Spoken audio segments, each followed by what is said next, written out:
Hello dear students, welcome to my English class. আজকে আমি class 8-এর lesson 7-এর activity 8A থেকে তোমাদের করাবো। এর আগে আমি এই লেসনের বেঙ্গলি মিনিংটা পড়িয়েছি এবং অ্যাক্টিভিটি 7 পর্যন্ত করিয়েছি। তোমরা যদি সেই ভিডিওগুলো না দেখে থাকো তাহলে এই ভিডিওর ডেসক্রিপশন বক্সে লিঙ্ক দেওয়া থাকবে, সেখান থেকে তোমরা দেখে নিতে পারবে। তো চলো শুরু করা যাক। Activity 8A. In the following sentences, underline the groups of words that do the work of an adjective. In the following sentences, নিচের বাক্যগুলিতে আন্ডারলাইন মানে তলায় দাগ দাও দ্য গ্রুপস অফ ওয়ার্ডস শব্দগুচ্ছগুলিতে that do the work of an adjective, যেগুলো adjective অথবা বিশেষণের মতো কাজ করে। তো শব্দগুচ্ছ অনেক ধরনের হয়, তার মধ্যে এখানে যে ধরনের শব্দগুচ্ছের কথা বলা হয়েছে তাকে ক্লজ বলে। প্রথমে আমাদের জানতে হবে ক্লজ কী। ক্লজ সম্পর্কে আমি আগে ছোটো করে একটু বলে নিই, তারপর আমি মেন অ্যাক্টিভিটিতে ঢুকছি। ক্লজ কী? ক্লজ হলো এক ধরনের শব্দগুচ্ছ যার মধ্যে সাবজেক্ট এবং ফাইনাইট ভার্ব থাকে। কি বললাম? ক্লজ হলো এক ধরনের শব্দগুচ্ছ যার মধ্যে সাবজেক্ট এবং ফাইনাইট ভার্ব থাকে। এই ক্লজকে তিনটে ভাগে ভাগ করা যায়: প্রিন্সিপাল ক্লজ, সাবঅর্ডিনেট ক্লজ এবং কোঅর্ডিনেট ক্লজ।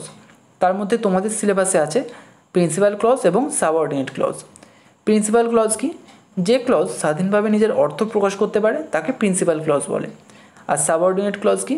যে ক্লজ স্বাধীনভাবে নিজের অর্থ প্রকাশ করতে পারে না, প্রিন্সিপাল ক্লজের উপর নির্ভর করতে হয়, তাকে সাবঅর্ডিনেট ক্লজ বলে। এই সাবঅর্ডিনেট ক্লজকে তিনটি ভাগে ভাগ করা যায়: অ্যাডজেক্টিভ ক্লজ, অ্যাডভার্ব ক্লজ এবং নাউন ক্লজ। তো এখানে দেখো, এখানে বলা হয়েছে যে যে শব্দগুচ্ছ অ্যাডজেক্টিভের মতো ব্যবহার করে তাদের তলায় দাগ দাও, অর্থাৎ এখানে অ্যাডজেক্টিভ ক্লজের তলায় দাগ দিতে বলা হয়েছে। তো এক নম্বরটা দেখো কি বলেছে: the king is wearing a crown which is made of gold. The king is wearing a crown, রাজা একটা মুকুট পরে আছে, which is made of gold, যেটা সোনার তৈরি। এই যে বাক্য, এই বাক্যের দুটি অংশ। প্রথম অংশ the king is wearing a crown, এটা একটা অংশ, আর which is made of gold এটা একটা অংশ। The king is wearing a crown এটা হলো প্রিন্সিপাল ক্লজ, আর which is made of gold এটা হলো সাবঅর্ডিনেট ক্লজ। যেহেতু এখানে অ্যাডজেক্টিভ ক্লজের তলায় দাগ দিতে বলা হয়েছে আর এখানে একটাই সাবঅর্ডিনেট ক্লজ আছে, অর্থাৎ এখান থেকে বুঝতেই পাচ্ছি which is made of gold এটা অ্যাডজেক্টিভ ক্লজ। কিন্তু আমাদের বুঝতে হবে যে কীভাবে এটা অ্যাডজেক্টিভ ক্লজ হচ্ছে। তো দেখো, the king is wearing a crown, crown মানে কি? মুকুট, এটা একটা নাউন। তাহলে ক্রাউনটা কেমন? Which is made of gold, যেটা সোনার তৈরি। তাহলে কোনটা সোনার তৈরি? ক্রাউনটা। অর্থাৎ which is made of gold, এই যে শব্দগুচ্ছ আছে এটা কি করছে? ক্রাউন শব্দটাকে ডেসক্রাইব করছে, অর্থাৎ নাউনটাকে ডেসক্রাইব করছে। আর নাউনকে কে ডেসক্রাইব করে আমরা জানি? অ্যাডজেক্টিভ। তাহলে এটা হলো অ্যাডজেক্টিভ ক্লজ। এখানে আমি তোমাদের বোঝানোর জন্য দুটো ক্লজের নিচেই দাগ দিয়েছি, কিন্তু তোমরা শুধু which is made of gold এইটার তলায় দাগ দেবে। 2 নম্বরটা দেখো, he walked on the path that was stony. He walked on the path, সে পথটিতে হাঁটলো, দ্যাট ওয়াজ স্টোনি, যেটা ছিল পাথরময়। এই বাক্যের দুটি অংশ, he walked on the path আর that was stony. He walked on the path এটা হলো প্রিন্সিপাল ক্লজ, আর দ্যাট ওয়াজ স্টোনি এটা সাবঅর্ডিনেট ক্লজ। তাহলে এই বাক্যে দেখো, he walked on the path, path মানে কি? পথ, এটা একটা নাউন। তাহলে পথটা কেমন? দ্যাট ওয়াজ স্টোনি, যেটা ছিল পাথরময়। কোনটা পাথরময়? পথটা। অর্থাৎ দ্যাট ওয়াজ স্টোনি এই শব্দগুচ্ছ পাথ নাউনটিকে ডেসক্রাইব করছে, তাহলে দ্যাট ওয়াজ স্টোনি এটা হলো adjective clause. 3 number, he has a friend who is very helpful. He has a friend, তার একটা বন্ধু আছে, হু ইজ ভেরি হেল্পফুল, যে খুবই সহায়ক। এই বাক্যে হি হ্যাজ এ ফ্রেন্ড এটা একটা অংশ, আর হু ইজ ভেরি হেল্পফুল এটা একটা অংশ। দুটো লাইন জুড়ে গেল। তো হি হ্যাজ এ ফ্রেন্ড এটা হলো প্রিন্সিপাল ক্লজ, আর হু ইজ ভেরি হেল্পফুল এটা হলো সাবঅর্ডিনেট ক্লজ। তাহলে তার একটা বন্ধু আছে যে খুবই সহায়ক। তাহলে বন্ধুরা কেমন? যে খুবই সহায়ক। তাহলে এখানে ফ্রেন্ড নাউনটাকে ডেসক্রাইব করছে, হু ইজ ভেরি হেল্পফুল এই শব্দগুচ্ছটা, তাহলে হু ইজ ভেরি হেল্পফুল এটা হলো adjective clause. Activity 8B. In the following sentences, underline the groups of words that do the work of an adverb. In the following sentences, নিচের বাক্যগুলিতে underline the groups of words শব্দগুচ্ছগুলির নিচে দাগ দাও that do the work of an adverb, যেগুলো অ্যাডভার্বের মতো কাজ করে। তো 1 নম্বর বাক্যটা দেখো কি বলেছে: he returned home when it was raining. He returned home, সে বাড়ি ফিরল, হোয়েন ইট ওয়াজ রেইনিং, যখন বৃষ্টি হচ্ছিল। তো এই বাক্যের দুটো অংশ, হি রিটার্নড হোম এটা একটা অংশ, আর হোয়েন ইট ওয়াজ রেইনিং এটা একটা অংশ। হি রিটার্নড হোম এটা প্রিন্সিপাল ক্লজ, আর হোয়েন ইট ওয়াজ রেইনিং এটা সাবঅর্ডিনেট ক্লজ। তো এখানে অ্যাডভার্ব, যেগুলো অ্যাডভার্বের মতো কাজ করে তাদের নিচে দাগ দিতে বলা হয়েছে, অর্থাৎ বুঝতেই পারছি একটাই সাবঅর্ডিনেট ক্লজ আছে, হোয়েন ইট ওয়াজ রেইনিং এটাই অ্যাডভার্ব ক্লজ, কিন্তু আমাদের বুঝতে হবে। দেখো, হি রিটার্ন হোম, সে বাড়ি ফিরলো। আর হোয়েন ইট ওয়াজ রেনিং, যখন বৃষ্টি হচ্ছিল। অ্যাডভার্বের কাজ কি? অ্যাডভার্ব কী করে? কোনো ভার্ব, অ্যাডজেক্টিভ অথবা অন্য কোনো অ্যাডভার্বকে কোয়ালিফাই করে। আর এখানে দেখো ভার্ব কী আছে? রিটার্নড। তাহলে সে কখন বাড়ি ফিরলো? হোয়েন ইট ওয়াজ রেইনিং, যখন বৃষ্টি হচ্ছিল। তাহলে হোয়েন ইট ওয়াজ রেইনিং, এই যে গ্রুপ অফ ওয়ার্ডসটা আছে, এটা কি করছে? রিটার্ন ভার্বটাকে কোয়ালিফাই করছে। অর্থাৎ এখানে হোয়েন ইট ওয়াজ রেইনিং এটা হলো অ্যাডভার্ব ক্লজ। 2 নম্বরটা দেখো, the knight fought in a manner which was brave. The knight fought in a manner, নাইটটি লড়াই করলো, ইন এ ম্যানার মানে একরকমভাবে, হুইচ ওয়াজ ব্রেভ যেটা ছিল সাহসী। তাহলে এই বাক্যের দুটি অংশ, the knight fought in a manner এটা একটা অংশ, আর হুইচ ওয়াজ ব্রেভ এটা একটা অংশ। The knight fought in a manner এটা প্রিন্সিপাল ক্লজ, আর হুইচ ওয়াজ ব্রেভ এটা সাবঅর্ডিনেট ক্লজ। তাহলে নাইটটি কীভাবে লড়াই করলো? হুইচ ওয়াজ ব্রেভ যেটা ছিল সাহসী, একটা সাহসী পদক্ষেপে লড়াই করলো। তাহলে হুইচ ওয়াজ ব্রেভ এইটা, এই যে গ্রুপ অফ ওয়ার্ডসটা, এটা ফট নাউনটাকে ফট যে ভার্বটা আছে সেটাকে কোয়ালিফাই করছে। অর্থাৎ হুইচ ওয়াজ ব্রেভ এটা হলো adverb clause. 3 number, the student could not understand the lesson as he was not present in the class. The student could not understand the lesson, ছাত্রটি অধ্যায়টি বুঝতে পারলো না। As he was not present in the class, যেহেতু সে ক্লাসে উপস্থিত ছিল না। এই বাক্যে দুটি অংশ, the student could not understand the lesson এটা একটা অংশ, আর as he was not present in the class এটা একটা অংশ। তো the student could not understand the lesson এটা হলো প্রিন্সিপাল ক্লজ, আর as he was not present in the class এটা হলো সাবঅর্ডিনেট ক্লজ। তো এখানে দেখো একটা কারণ ফলের ব্যাপার আছে। The student could not understand the lesson, ছাত্রটি অধ্যায়টি বুঝতে পারলো না। As he was not present in the class, যেহেতু সে ক্লাসে উপস্থিত ছিল না। একটা কারণ ফলের ব্যাপার আছে, যেহেতু সে উপস্থিত ছিল না তাই সে বুঝতে পারলো না। তো কারণ ফলের ব্যাপার থাকলেই সেটা সবসময় অ্যাডভার্ব ক্লজ হয়। তাহলে as he was not present in the class এটা হলো adverb clause. Activity 8C. In the following sentences, underline the groups of words that do the work of a noun. In the following sentences, নিচের বাক্যগুলিতে underline the group of words, শব্দগুচ্ছগুলির নিচে দাগ দাও, that do the work of a noun, যেগুলো নাউনের মতো কাজ করে। তো এখানে দেখো 1 নম্বর বাক্যে, I expect that he will come. I expect আমি প্রত্যাশা করি, that he will come যে সে আসবে। তাহলে I expect এটা একটা অংশ, আর that he will come এটা একটা অংশ। আই এক্সপেক্ট আমি প্রত্যাশা করি, কী প্রত্যাশা করি? দ্যাট হি উইল কাম যে সে আসবে। তাহলে এখানে দ্যাট হি উইল কাম এই যে গ্রুপ অফ ওয়ার্ডসটা আছে, এটা এক্সপেক্ট ভার্বটার অবজেক্ট হিসেবে কাজ করছে। কি প্রত্যাশা করি? যে সে আসবে, এইটা প্রত্যাশা করি। তাহলে অবজেক্ট হিসেবে কে ব্যবহৃত হয়? নাউন। তাহলে এটা হলো নাউন ক্লজ। 2 নম্বর, that you behave like this hurts me. That you behave like this, যে তুমি এভাবে ব্যবহার করো, হার্টস মি আমাকে আঘাত করে। এই বাক্যের দুটি অংশ, that you behave like this এটা একটা, আর হার্টস মি এটা একটা অংশ। এখানে that you behave like this এটা সাবঅর্ডিনেট ক্লজ, আর হার্টস মি এটা প্রিন্সিপাল ক্লজ। তো কোনটা আমাকে আঘাত করে? That you behave like this, যে তুমি এভাবে ব্যবহার করো সেইটা আমাকে আঘাত করে। তাহলে that you behave like this এটা এই বাক্যের সাবজেক্ট হিসেবে কাজ করছে, আর সাবজেক্ট হিসেবে কে কাজ করে? নাউন। তাহলে that you behave like this এটা হলো নাউন ক্লজ। 3 নম্বরটা দেখো, mother was very happy that her child had succeeded. Mother was very happy, মা খুব খুশি ছিলেন, that her child had succeeded যে তার শিশু সফল হয়েছে। তো এই বাক্যের দুটি অংশ, mother was very happy, mother was very happy এটা একটা অংশ, আর that her child was had succeeded এটা একটা অংশ। মাদার ওয়াজ ভেরি হ্যাপি এটা প্রিন্সিপাল ক্লজ, আর that her child had succeeded এটা সাবঅর্ডিনেট ক্লজ। তো মাদার ওয়াজ ভেরি হ্যাপি, মা খুব খুশি হয়েছিলেন। কিসে খুশি হয়েছিলেন? That her child had succeeded এটাতে খুশি হয়েছিলেন, যে তার শিশু সফল হয়েছে। এই সফল হওয়ার যে বিষয়টা এটাতে খুশি হয়েছিলেন। তাহলে that her child had succeeded এই অংশটা ওয়াজ ভার্বের অবজেক্ট হিসেবে কাজ করছে। তাহলে that her child had succeeded এটা হলো noun clause. Activity 8D. Underline the clauses in the following sentences and state what kind of clauses they are. Underline the clauses, ক্লজগুলির নিচে দাগ দাও, ইন দ্য ফলোয়িং সেন্টেন্সেস নিচের বাক্যগুলিতে, and state what kind of clauses they are, এবং বলো সেগুলো কোন ধরনের ক্লজ। তো 1 নম্বরটা দেখো, he was a man whom everyone admired. He was a man সে ছিল একটা মানুষ, হুম এভরিওয়ান অ্যাডমায়ার্ড যাকে সকলে প্রশংসা করত। তো এই বাক্যের দুটি অংশ, হি ওয়াজ এ ম্যান আর whom everyone admired. He was a man এটা কি ক্লজ? এটা প্রিন্সিপাল ক্লজ, আর হুম এভরিওয়ান অ্যাডমায়ার্ড এটা সাবঅর্ডিনেট ক্লজ। এটা কোন ধরনের সাবঅর্ডিনেট ক্লজ? দেখো, হি ওয়াজ এ ম্যান, সে ছিল একটা মানুষ, হুম এভরিওয়ান অ্যাডমায়ার্ড, যাকে সকলে প্রশংসা করতো। তাহলে কাকে প্রশংসা করতো? মানুষটাকে। তাহলে এই যে হুম এভরিওয়ান অ্যাডমায়ার্ড, এই যে শব্দগুচ্ছ আছে এটা ম্যান ওয়ার্ডটাকে ডিসক্রাইব করছে, আর ম্যান একটা নাউন, তাহলে এটা হলো অ্যাডজেক্টিভ ক্লজ, যেহেতু নাউনকে ডিসক্রাইব করছে। 2 number, I hope that my uncle will visit me. I hope, আমি আশা করি, that my uncle will visit me, যে আমার কাকা আমার সঙ্গে দেখা করতে আসবে।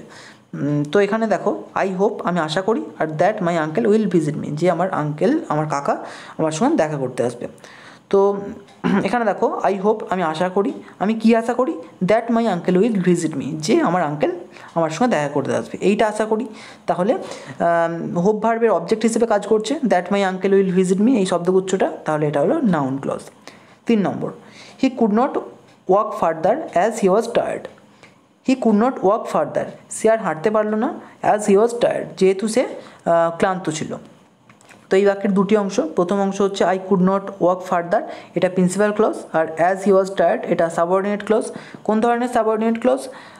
যেখানে বলেছে সে আর হাঁটতে পারলো না যেহেতু সে ক্লান্ত ছিল। এখানে একটা কারণ ফলের ব্যাপার আসছে, সে কেন হাঁটতে পারলো না? কারণ সে ক্লান্ত ছিল। তাহলে এখানে he was tired, as he was tired, এইটা হলো adverb clause. 4 number, they live in a place where it is always cold. They live in a place, তারা একটা জায়গায় বাস করে, where it is always cold, যেখানে সর্বদা ঠান্ডা। তাহলে এখানে দেখো, they live in a place, এটা একটা ক্লজ, এটা প্রিন্সিপাল ক্লজ, আর where it was always cold এটা সাবঅর্ডিনেট ক্লজ। কোন ধরনের subordinate clause? Where it was cold, যেখানে সর্বদা ঠান্ডা। তাহলে এখানে দেখো, কোথায় ঠান্ডা? এই যে এ প্লেস, জায়গাটাকে এখানে ডিসক্রাইব করছে হোয়ার ইট ওয়াজ কোল্ড, এই যে শব্দগুচ্ছ আছে এটাকে। তাহলে প্লেস যেহেতু নাউন, তার আর নাউনকে ডিসক্রাইব করছে, তাহলে এটা হলো অ্যাডজেক্টিভ ক্লজ, অর্থাৎ where it is always cold এটা adjective clause. 5, my friends took me to a garden which was very beautiful. My friends took me to a garden, আমার বন্ধুরা আমাকে একটা বাগানে নিয়ে গিয়েছিল, হুইচ ওয়াজ ভেরি বিউটিফুল, যেটা ছিল খুব সুন্দর। এই বাক্যে my friends took me a garden, এইটা হলো প্রিন্সিপাল ক্লজ, আর হুইচ ওয়াজ ভেরি বিউটিফুল এটা হলো সাবঅর্ডিনেট ক্লজ। এটা কোন ধরনের সাবঅর্ডিনেট ক্লজ? দেখো, মাই friends took me to a garden, আমার বন্ধুরা আমাকে একটা বাগানে নিয়ে গিয়েছিল, হুইচ ওয়াজ ভেরি বিউটিফুল, যেটা ছিল খুব সুন্দর। কোনটা খুব সুন্দর ছিল?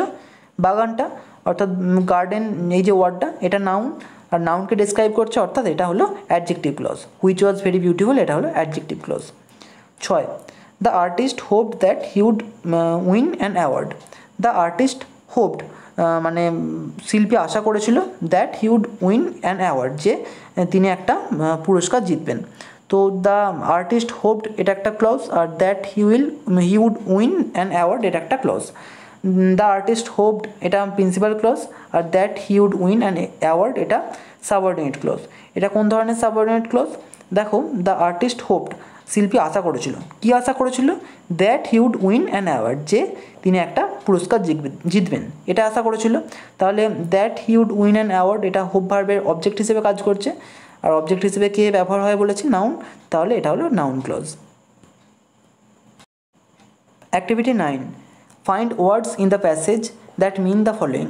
Find words in the passage, অনুচ্ছেদ থেকে শব্দ খুঁজে বের করো, দ্যাট মিন দ্য ফলোয়িং, যেগুলোর মানে হচ্ছে নিচেরগুলো। অর্থাৎ এইখানে যে শব্দগুচ্ছ দেওয়া আছে তাদের যা মানে, সেই একই মানে বা অর্থের শব্দ টেক্সটে আমরা পেয়েছি, সেই টেক্সট থেকে আমাদের খুঁজে এখানে বসাতে হবে।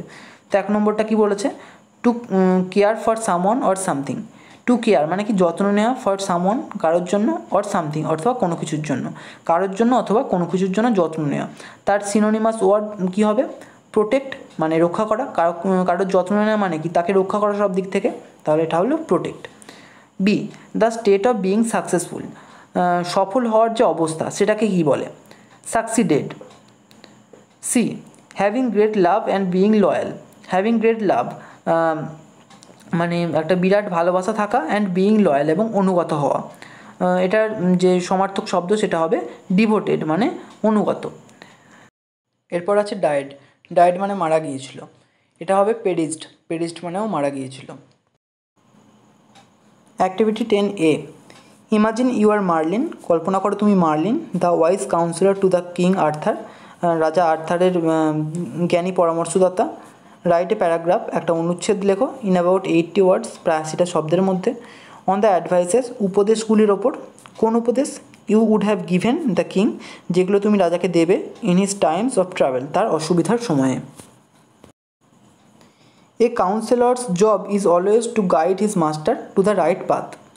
এ কাউন্সেলরস জব ইজ, একজন পরামর্শদাতার কাজ হয়, অলওয়েজ মানে সর্বদা, to guide his master to the right path, তার প্রভুকে সঠিক পথে চালনা করা। As a wise counsellor of the king, I will always suggest him the path that is best for him. As a wise counsellor of the king, রাজার একজন জ্ঞানী পরামর্শদাতা হিসেবে, I will always suggest him, আমি তাকে সর্বদা সুপারিশ করব, দ্য পাথ, সেই পথটা, that is best for him, যেটা তার জন্য সবচেয়ে ভালো হবে। I will advise him to act calmly during his difficulties. I will advise him, আমি তাকে উপদেশ দেব, টু অ্যাক্ট কামলি মানে শান্তভাবে কাজ করতে, ডিউরিং হিজ ডিফিকাল্টিজ, তার সমস্যার সময়ে। I will make him aware so that he does not get confused in any way. I will make him aware, আমি তাকে অবগত করব, সো দ্যাট, যাতে করে, he does not get confused, তিনি দ্বিধাগ্রস্ত না হয়ে পড়েন, ইন এনি ওয়ে, কোনোভাবেই। Above all, I will advise him to be honest even in the times of travail and to remain steadfast in his AIIMS.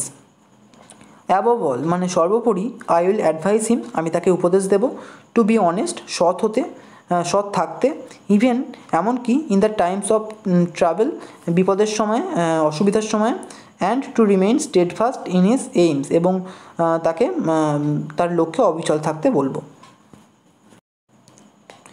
Activity 10B, write a summary of the passage. নিচের দেওয়া প্যাসেজটি একটি summary লেখো। Summary মানে সংক্ষিপ্তসার। তো এখানে দেখো প্যাসেজটা আমি পড়ছি। লং এগো মানে দীর্ঘ সময় আগে, ডিউরিং দ্য রেইন অফ খালিফা হারুন উল রাশিদ, খালিফা হারুন উল রাশিদের রাজত্বে, there lived a businessman called Ali, সেখানে আলী নামের এক বিজনেসম্যান বা ব্যবসায়ী বাস করত। One day Ali went on a pilgrimage, pilgrimage মানে তীর্থযাত্রা। একদিন আলী তীর্থযাত্রায় গেল। He had 500 gold coins which he put in a jar and filled the jar with oil. He had 500 gold coins, তার 500 সোনার মুদ্রা ছিল। Which he put in a jar, যেটা সে একটা জারের মধ্যে রাখলো, and filled the jar with oil, এবং জারটা তেল দিয়ে পূর্ণ করলো। Ali left the jar with his neighbour Abdul, Ali তার জারটা তার প্রতিবেশী আব্দুলের কাছে রেখে গেল। হোয়াইল আলী ওয়াজ অ্যাওয়ে, যখন আলী দূরে ছিল। ওয়ান ডে, একদিন, Abdul ran out of cooking oil in his house, একদিন আব্দুলের বাড়িতে রান্নার তেল শেষ হয়ে গেল। He took out some oil from Ali's jar, সে আলীর জার থেকে কিছুটা তেল নিল। As Abdul was pouring the oil, যখন আব্দুল তেলটা ঢালছিল, several gold coins fell out from the jar, কয়েকটা কিছু সোনার মুদ্রা জার থেকে বেরিয়ে এলো। হি বিকেম গ্রিডি, সে লোভী হয়ে পড়লো। Abdul took out all the oil and the gold coins from Ali's jar, Abdul took out all the oil, Abdul সমস্ত তেলটা বের করে নিল, অ্যান্ড দ্য গোল্ড কয়েন্স, এবং সোনার মুদ্রাগুলো from the jar, from Ali's jar, আলির জার থেকে। Then he replaced the oil in the jar from an oil trader. Then he replaced the oil in the jar, তারপর সে ওই জারের তেলটা প্রতিস্থাপন করে দিল, মানে পাল্টে দিল, ফ্রম অ্যান অয়েল ট্রেডার, একজন ব্যবসায়ী, একজন তেল ব্যবসায়ীর তেলের সঙ্গে। Ali return several months later, Ali বেশ কয়েক মাস পর ফিরল। He did not find his coins, সে তার মুদ্রাগুলো খুঁজে পেল না। Abdul said he knew nothing of it, Abdul বলল সে এইসব কিছুই জানে না। আলী ওয়েন্ট টু দ্য খালিফা, আলী খলিফার কাছে গেল। Khalifa Harun ul Rashid heard Ali's complain, Khalifa Harun ul Rashid আলীর অভিযোগ শুনল। But there was no proof against Abdul, কিন্তু সেখানে আব্দুলের বিরুদ্ধে কোনো প্রমাণ ছিল না। দ্য খালিফা কল্ড অ্যান অয়েল মার্চেন্ট, খালিফা একজন তেল ব্যবসায়ীকে ডেকে পাঠালেন। He tested the oil and said it was 2 months old. He tested the oil, তিনি তেলটা আস্বাদন করলেন, অ্যান্ড সেড, এবং বললেন, ইট ওয়াজ 2 months ওল্ড, এটা 2 মাসের পুরনো। আলি হ্যাড বিন গান ফর 7 months, আলি 7 মাসের জন্য গিয়েছিল। He could not have put the oil in the jar, সে এই জারে তেলটা রাখেনি। সো আব্দুল ওয়াজ কট, সুতরাং আব্দুল ধরা পড়ল। আলি goat back his coins, Ali তার মুদ্রাগুলো ফিরে পেল। ডিউরিং খালিফা Harun ul রশিদ's reign, Ali, a businessman, went on a pilgrimage. During খালিফা হারুন উল রশিদ's reign, খালিফা হারুন উল রশিদের রাজত্বে আলী এ বিজনেসম্যান, আলী নামের একজন ব্যবসায়ী, ওয়েন্ট অন এ পিলগ্রিমেজ, একটা তীর্থযাত্রায় গিয়েছিল। হি হ্যাড 500 গোল্ড কয়েন্স, তার 500 সোনার মুদ্রা ছিল। Which he put in a oil jar, যেটা সে একটা তেলের জারে রেখেছিল। He left the jar to his neighbour Abdul, সে তার জারটা রেখে গিয়েছিল তার প্রতিবেশী আব্দুলের কাছে। One day Abdul took out some oil from Ali's jar, একদিন আব্দুল আলীর জার থেকে কিছুটা তেল নিয়েছিল। As Abdul was pouring the oil, যখন আব্দুল তেলটা ঢালছিল, several gold coins fell out from it, কিছু সোনার মুদ্রা সেখান থেকে বেরিয়ে এলো।